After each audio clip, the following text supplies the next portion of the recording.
Beyaz Saray, Riyad'daki Amerika Birleşik Devletleri Ukrayna görüşmelerine ilişkin açıklamasında Amerika Birleşik Devletleri ile Ukrayna'nın Karadeniz'de güvenli seyir seferin sağlanması konusunda mutabık olduklarını açıkladı. Ve işte konunun detayları da Rusya'da, Moskova'da bizi bekleyen Akşin Kişiyev'de. Akşin'e dönelim ve detayları dinleyelim.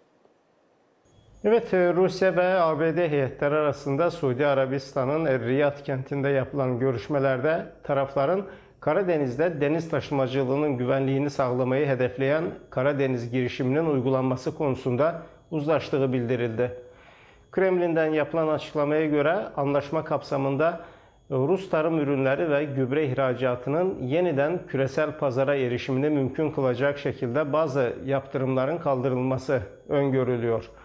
Bu çerçevede üretici şirketler Rossellkhozbank ve diğer ilgili finansal kurumların SWIFT sistemine yeniden bağlanması, muhabir hesaplarının açılması ve tarımsal ekipman ithalatıyla sigorta ve denizcilik hizmetlerinin üzerindeki kısıtlamaların kaldırılması planlanıyor. Rus basınında yer alan haberlere göre taraflar ayrıca bu yılın 18 Mart tarihinden itibaren 30 gün süreyle Rusya ve Ukrayna'daki enerji altyapılarına yönelik saldırıların durdurulmasına ilişkin bir mekanizma oluşturulması konusunda da anlaştı. Bu sürenin uzatılması ya da anlaşmadan çekilme şartların ihlaline bağlı olacak.